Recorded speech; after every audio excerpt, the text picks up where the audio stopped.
grand soleil. Ouais. On est réveillé depuis un moment. Là, il est 10h30, c'est ça que t'as dit, Stacy? 10h30. Ouais. On est réveillé depuis... moi, je suis réveillée depuis 7h30. Ouais, à peu près. Et Chérie est partie au potager depuis 9h. Ouais, avec Kimberley. Elle a voulu aller avec. C'est un peu bizarre même. Il y a anguille sous roche à mon avis. Parce qu'elle a jamais voulu y aller. Et là, papa, je peux venir avec toi. Ça fait 2 jours où elle y va. À mon avis, elle a quelque chose à nous demander. Et ça va être un gros truc. Hein. Parce que le potager, voilà, c'est vraiment pas son truc. C'est un peu bizarre. Hein? Bon, bah les loulous viennent de se réveiller. Donc ils sont en train de déjeuner. Un peu tard, hein, mais bon. Moi ensuite, après, je vais préparer le repas. Chérie a déjà un petit peu avancé dans les routines. Donc j'ai plus énormément de choses à faire. Je dois juste passer l'aspirateur. Et puis... ouais, passer l'aspirateur et puis ben, je pense que... Et puis la salle de bain, oui. Et puis je dois avoir mon repassage aussi à faire, que je vais faire tout de suite après. Donc voilà. Voilà le programme de ce matin. Chérie devrait rentrer sous le coup de midi, il m'a dit.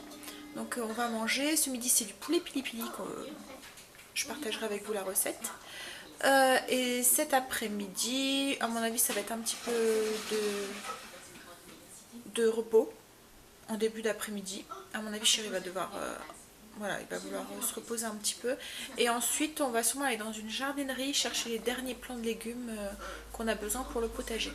Et je crois que ça sera les derniers achats pour la saison là, été. Parce que, enfin, ouais. Parce qu'en fait, après le potager, je crois qu'il sera plein. Là, aujourd'hui, il y a les mettre ses tipis pour mettre les haricots à rame. Voilà, c'est des haricots qui montent en fait sur des bâtons. C'est beaucoup plus simple pour les ramasser et ils donnent comme ça pratiquement tout l'été en fait. Ils refleurissent au fur et à mesure. J'ai mis mon collier que les enfants m'ont acheté pour la fête des mères. Je trouve que ça fait très joli. Bon, il va falloir aller vous activer les loulous et aller vous laver là. Hein? Bon allez, je vais les activer parce que je pense que ils ont un petit coup de mou. Ils ont besoin que maman leur... hein. Ah, puis j'ai la deuxième partie de ma confiture de fraises à faire. Faudra que je vous explique parce que je l'ai fait vite fait hier soir avec les fraises que j'avais eu à 50% à Lidl. Donc du coup, c'est qu'ils étaient un petit peu abîmés. Voilà, qu'ils étaient... Enfin, c'était même pas abîmé, elles étaient pas noisies, enfin rien du tout. Hein. Elles avaient juste un tout petit coup. Donc je me voyais mal ramener ça. Donc j'avais fait le tri sur les 2 kilos que j'avais acheté et il me restait un bon kilo de fraises qui étaient un tout petit peu... voilà, un petit peu écrasées. Du coup, je les ai coupées, je les ai mis dans du sucre. Je vous montrerai, je vous expliquerai ce que j'ai fait et je vous montrerai la deuxième partie. Parce que ma confiture de fraises, c'est une confiture que je fais en 3 jours. Mais franchement, les fraises, elles sont comme confites à l'intérieur. Elle est trop bonne cette confiture. Donc voilà, je vous partagerai ça aussi. Bon allez, j'y vais. Tout à l'heure.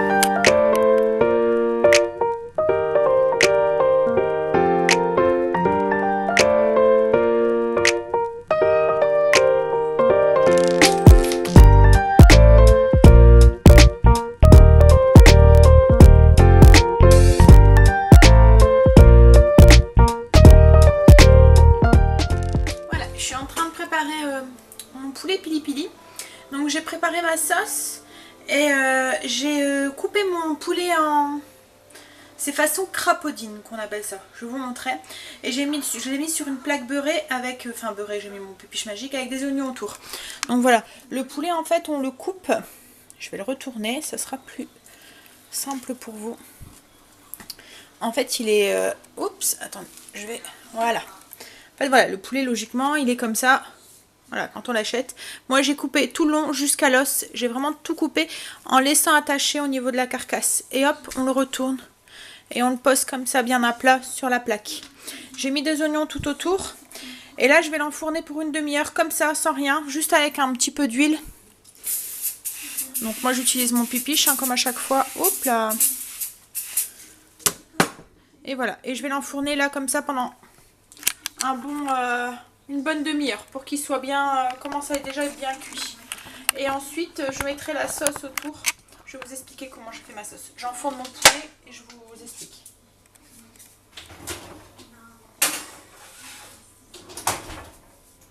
Donc voilà, là je l'ai enfourné à 220 degrés pour une petite demi-heure. Donc pour ma sauce pili pili, j'ai utilisé mon petit robot mixeur là. Donc dedans, j'ai mis, je prends ma liste d'ingrédients. Donc j'ai mis 1 cm de gingembre frais, 50 ml d'huile, donc là j'ai utilisé de l'huile de tournesol. 3 cuillères à soupe de sauce soja, 25 ml de vinaigre de riz, 1 cuillère à café de sauce piquante, c'est la sauce piquante sriracha. Je vais vous la montrer, c'est une sauce qu'on trouve dans le rayon épices du monde en fait. Moi je l'achète chez un grossiste chinois, mais enfin asiatique, mais vous en trouvez dans le rayon asiatique des grandes surfaces. Donc voilà, c'est une sauce au piment. Moi je mets qu'une cuillère à café parce que voilà, les loulous sont là, et puis même chéri, il faut pas que ça arrache. Ça peut être relevé, mais il faut pas que ça pique, il faut pas que dans la bouche ça qu'ils n'arrivent plus à le manger.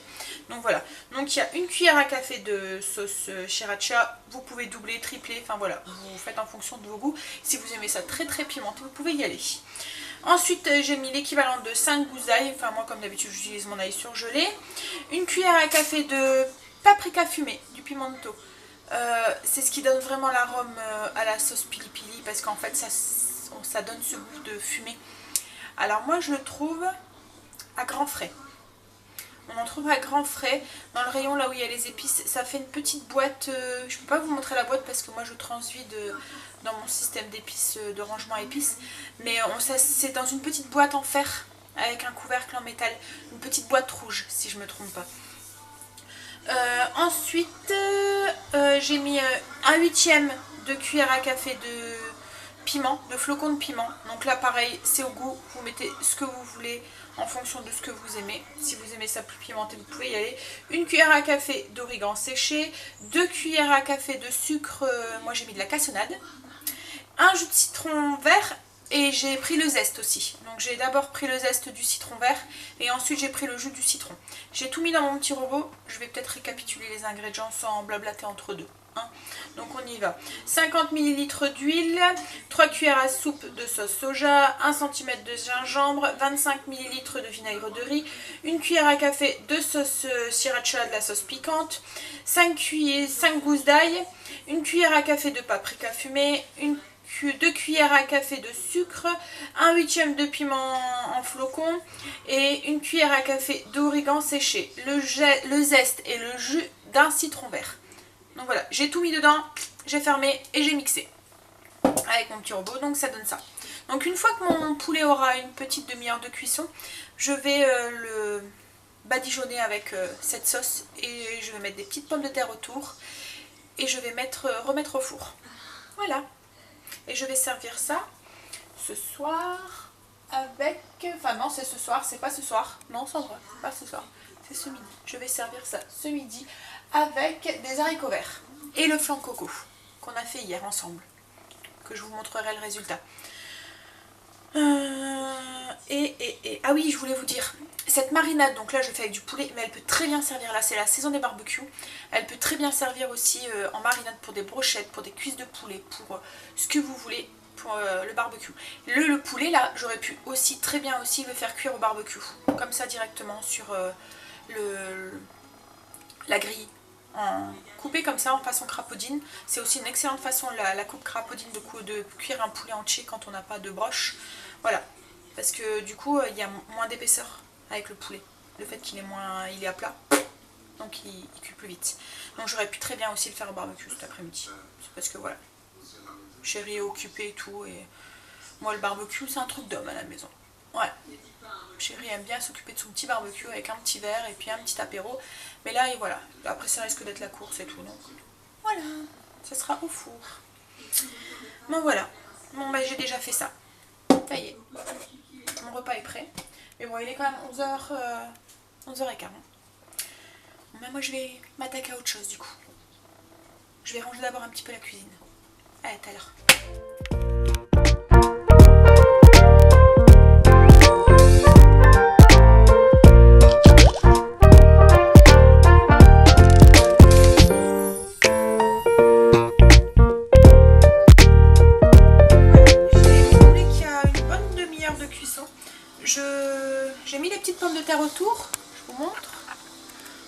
Donc j'ai mis les pommes de terre autour et là je vais le verser un peu la sauce au-dessus.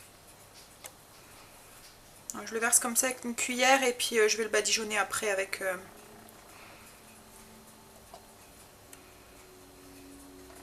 un pinceau. Hop.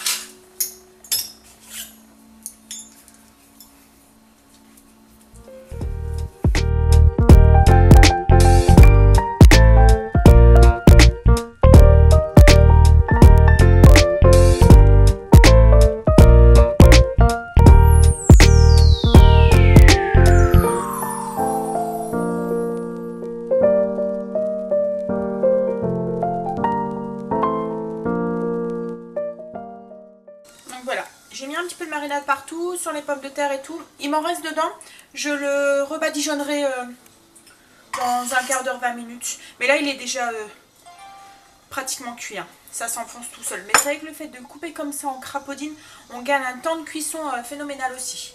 Donc voilà, je le remets au four, parce que maintenant il faut que les pommes de terre aussi cuisent.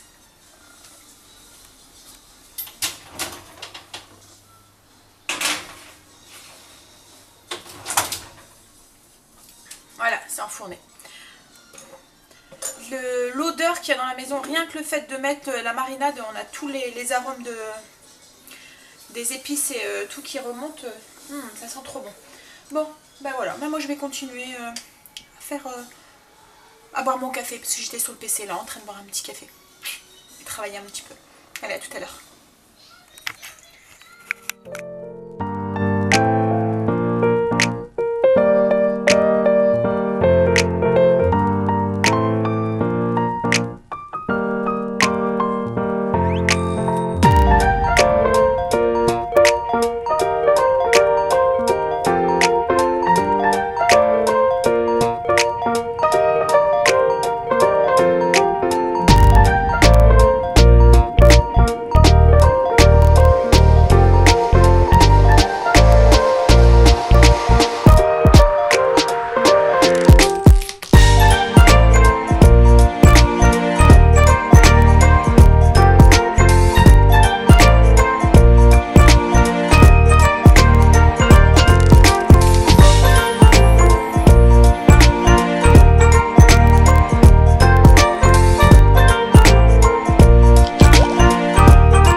Donc là il est bien caramélisé, hein. Voilà, donc là on n'a plus qu'à le... Bon, il paraît noir mais il est bien brun, c'est tout, hein. Il est pas à la vidéo, ça fait même les pommes de terre là, elles sont juste bien dorées. Elles sont pas... Comme il y a du sucre dans la marinade, ça a tendance à caraméliser en fait. Mais voilà, c'est juste très caramélisé, on va dire. Mais c'est pas cramé, je vous rassure. Hein chéri, c'est pas cramé. Attention à ce que tu dis. Hein chéri, c'est pas cramé. Non, c'est bon. Bon, allez. Tu coupes? Mais là, attention parce que c'est encore attaché, hein. Je l'ai coupé en... Il risque de se démêler. Bon voilà, chéri va couper le poulet. Parce que c'est un truc d'homme de couper la viande. Hein? Bon, et puis nous on va manger. Du coup les haricots verts je les ai fait en salade. Comme il fait super beau, il fait très chaud, voilà. Donc du coup les haricots verts, on va les manger en petite salade. Allez loulou, on va passer à table. Parce que là il est... Voilà ce que ça donne. La petite salade d'haricots verts. Là il est quelle heure là? Il est 16. 1h16, donc il est plus que temps de manger. Donc voilà. Et je vous montrerai aussi tout à l'heure ce que ça donne le flan de coco aussi quand on le mangera en dessert. À tout à l'heure.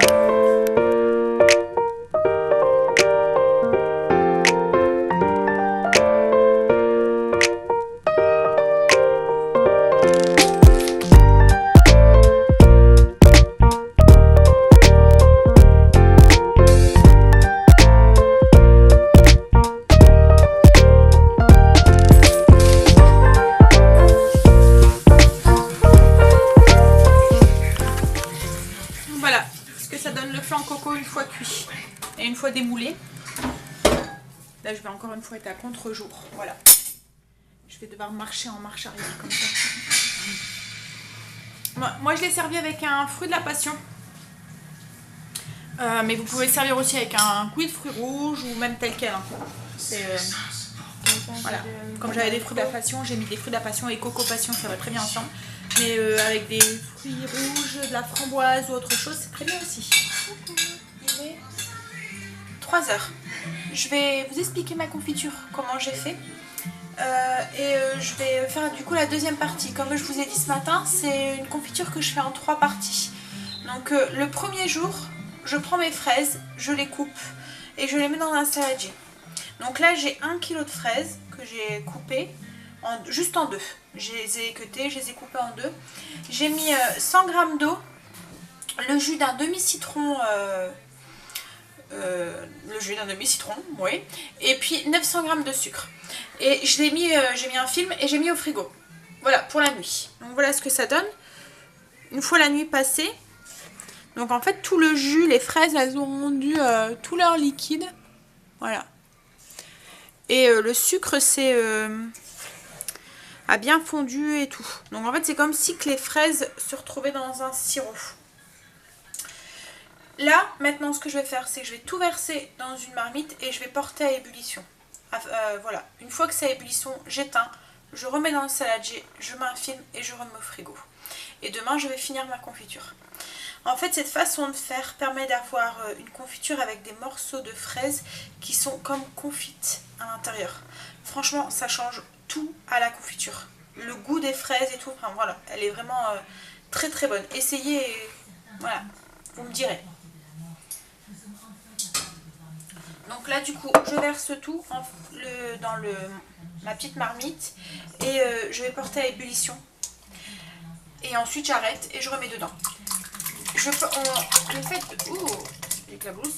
Le fait de faire ça aussi, ça va permettre au sucre de bien fondre et de confire en fait les fraises aussi. Elles vont rester comme ça dans le sirop encore jusque demain. Donc ok, c'est un peu long.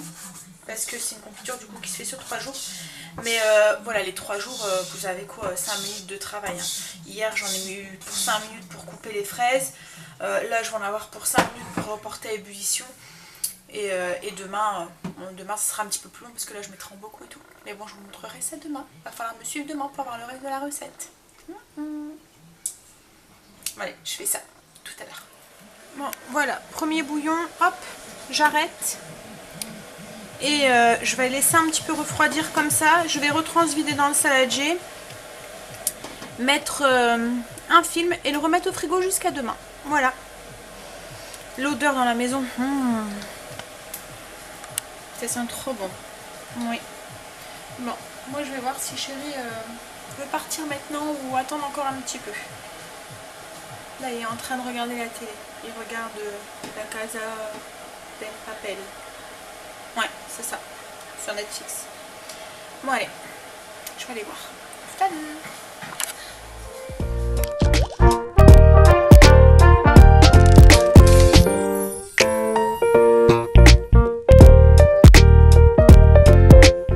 Coucou, il est 7h moins 10. Je suis en train de préparer le repas pour ce soir. On a été faire un tour avec chérie dans une... tu peux me le ramener? Dans une jardinerie, une grande jardinerie qui est au bord de la Belgique. C'est acheté ses derniers plants, non, ça va être les derniers, non, de la saison. Bon, après peut-être cet hiver ou à l'automne peut-être qu'il y aura encore d'autres trucs à acheter. Bon, là ce soir c'est des petits pains. Des sandwichs hawaïens. C'est une nouvelle recette qu'on va tester avec la sauce hawaïenne que j'ai acheté cette semaine au grossiste. Donc je suis en train de couper des petits pains mous comme ça. C'est des petits pains, ils appellent ça en Belgique des petits pains empereurs. Donc c'est des petits pains tout mous. Donc je les coupe en deux et je mets que le fond dans un grand plat beurré. Je garde le chapeau pour recouvrir après. Donc en fait je mets le fond hop dans le plat beurré. Enfin le beurré, je ne l'ai pas beurré, j'ai mis mon pipiche magique. Et en fait à l'intérieur je vais le farcir avec donc de la sauce hawaïenne, du filet de dinde, du fromage. Je vais remettre le chapeau et les mettre un mélange de beurre, de moutarde à l'ancienne, de piment, de flocons de piment, sel, poivre et du thym. Et je vais badigeonner les petits pains avec et le repasser au four. Voilà.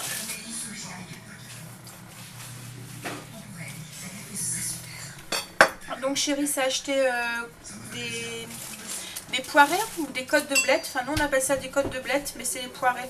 Ça ressemble un peu à... ça fait des grandes feuilles d'épinards avec des grosses côtes. Et on mange les côtes au gratin ou comme ça. Et les feuilles on peut les faire comme des épinards en fait. Ensuite il s'est pris des brocolis, choux-fleurs. Il en avait déjà mis mais il y a beaucoup de limaces qui ont mangé les... Donc du coup il y en a racheté. Il s'est acheté quoi aussi? Des graines de betterave. Tu veux m'aider chérie? Tiens, tu peux mettre... Est-ce que je peux le prendre pour le Ouais. petit pain pour manger? Je vais mettre d'abord la sauce. Je mets une tranche. Et tu garnis les petits pains. Ouais, donc il s'est acheté aussi des betteraves. Et puis je pense que c'est... Ah, il a acheté du lentilles limaces aussi beaucoup. Ah, tu pourras les va mettre voir. sur mes salades, c'est quoi? Tu vas pouvoir les mettre sur mes salades. Sur tes salades, non? Ouais. Tes Non, salades. c'est les miennes. C'est moi qui les a plantées. C'est toi qui vas les manger alors. Oui, c'est moi qui vais les manger. Et les haricots pareil. Donc voilà. Les couchons, on Je va vais vous montrer. aller mettre à ranger Hop s'il te là. plaît. On va allumer. Voilà. Donc on a mis les petits pains dans un plat beurré. On met le jambon de filet de dinde, la sauce. Et je vais mettre une tranche de gouda.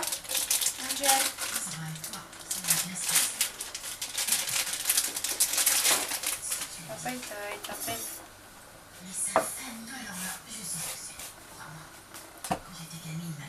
Donc voilà, là on a mis le blanc de dinde et du coup on met une demi-tranche de gouda au-dessus. En fait je crois que ça va faire comme une sorte de croque-monsieur, à part que c'est dans des petits pains. Donc là j'en ai fait 12. Ça en fait un peu plus de 2 par personne. Enfin moi je sais que je ne vais sûrement pas en manger 2. Hop là, c'est bon.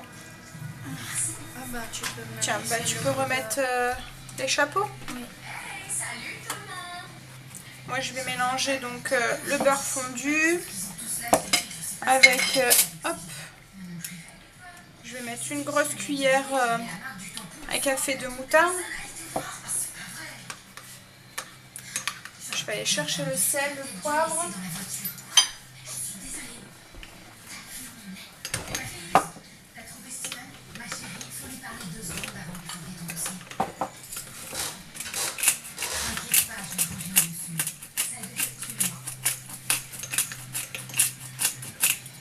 Hop.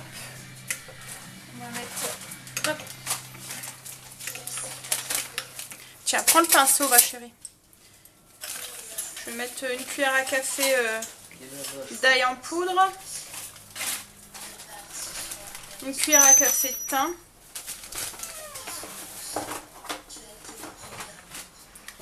Et un tout petit peu de piment, mais alors vraiment pas beaucoup parce que voilà, pour pas que les loulous me disent que ça pique de trop. Voilà, Voilà. une pointe de cuillère. Oui chérie. Je trouve pas le pinceau. En fait, je crois que c'est parce que je m'en suis servi, mais il y en a un deuxième dans le tiroir, il y en a un rose. Donc voilà, ça donne un mélange comme ça, avec la moutarde et tout, que je vais donc badigeonner sur les petits pains avant de les passer au four.